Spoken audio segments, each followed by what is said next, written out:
So we decided to release 197 water rats on this property right here.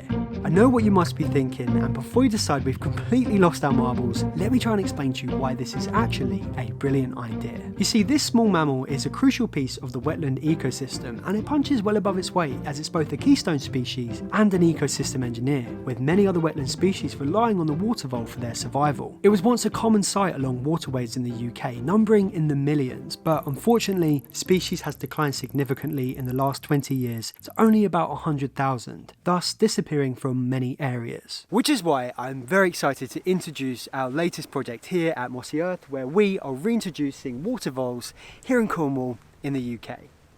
In this video, I want to tell you why experts think these voles are so important for the wetland ecosystem, tell you about what we can do to help them come back, and of course, show you our project and the release of the voles. As a kid growing up in the UK, I think the first memory I have of a water vole was actually Ratty from The Wind in the Willows, and water voles are in fact commonly known as water rats or water dogs. Their binomial name is Arvicola amphibius, and they can be classified as semi-aquatic rodents. However, despite their rat-like appearance, water voles are not actually rats. You see, unlike rats, they have a flatter, rounder nose, smaller, rounder ears, and fur covering their tail. Compared to other voles, they are much larger, ranging between 14 to 22 centimeters long and weighing up to 330 grams. On average, these small mammals live only about 5 months in the wild, but they have been known to reach an age of 2.5 years in captivity. Their natural habitat is alongside bodies of water, so you can find them by rivers, streams, ditches, ponds, lakes, marshes, reed beds, and even wet moorlands. In terms of their diet, water voles primarily eat grass and other riverside vegetation, snacking on a whopping 277 different species of plants. Water voles are herbivores by nature, and although this is incredibly unusual, they have been known to eat frogs' legs and even tadpoles. Ecologists believe that perhaps a protein-deficient diet led pregnant voles to this strange, unprecedented behaviour. There was actually some voles reintroduced here yesterday, and they crawled off that way. You can usually spot nibbled grass around the entrance of their burrow. The best time of year to spot them is from April to September, as they tend to spend more time in their burrows during the winter months. So why do we care so much about this semi-aquatic rodent? Well, this is because water voles have a significant impact on their ecosystem as both a keystone species, meaning that they define an entire ecosystem, and without them, the ecosystem would be very different, and also as an ecosystem engineer, meaning they create habitat or resource availability other than themselves, of course. At this point, you might ask, how does such a small animal do this? The answer lies in their burrowing behaviour. You see, in the process of creating their burrows along riverbanks, they dry the soil, which in turn promotes microbial activity that actually helps regulate the soil's nitrogen levels. Water voles are grazers, and they don't play around. They actually eat up to a third of their body weight in a single day. This not only keeps them fed, but also boosts the diversity of their habitats. They do so by reducing the overgrowth and domination of any single species, and this resulting diversity is something other species can benefit from. Both the burrowing and the grazing help create a flower-rich riverbank, crucial for insects such as bees, bumblebees, butterflies, and moths, which in turn become food for bats, birds, and amphibians. In addition to that, their burrows often become home to other small mammals, amphibians, reptiles, and insects. And the final way they improve their ecosystem is by being a major source of food for a variety of different animals such as foxes, birds of prey, herons, and even otters. As you can imagine, successfully reintroducing such a species has the potential to have a very positive impact on the ecosystem. But before we get into the reintroduction, it's important to know about their history here in the UK because they are currently the UK's fastest declining mammal. The European water vole can be found in most of Europe, stretching over to the east via Russia into West Asia. This small species has been around for thousands of years. It is believed that roughly 10,000 years ago, black water voles originating in southern Europe made the journey north to the UK, just after the ice sheets retreated from the last ice age. Thousands of years later, the brown water vole from the Falklands decided to join them and the north-south divide was established, with brown water vole settling in England and Wales and the black water vole settling further north in Scotland. In the early 20th century, they were well established across the UK with an estimated population of over 8 million individuals. However, as the centuries matured, new developments spelled doom for the species. The boost in agriculture and food production after the Second World War led to a lot of habitat destruction. Following that, the rise in demand for mink fur led to the introduction of mink farms all across Britain, and it was only a matter of time before a few managed to escape, which led to the spread of American mink all across the Isle. This had a tremendous impact on the water vole populations, and by 1989 about 97% of the population was gone, and by the late 90s water voles were actually declared officially extinct in Cornwall and in many other parts of the UK. Since then, there have been many projects attempting to bring this species back, and we are proud to play a small role in this work. Just before we get into the reintroduction, I just want to say thank you to our members, because none of these projects would be possible without you. Here at Mossy Earth, we are trying to bring back as much wilderness as we can, and we fund this with our community membership. It's essentially a monthly subscription that restores nature through reforestation in places like Iceland, Scotland,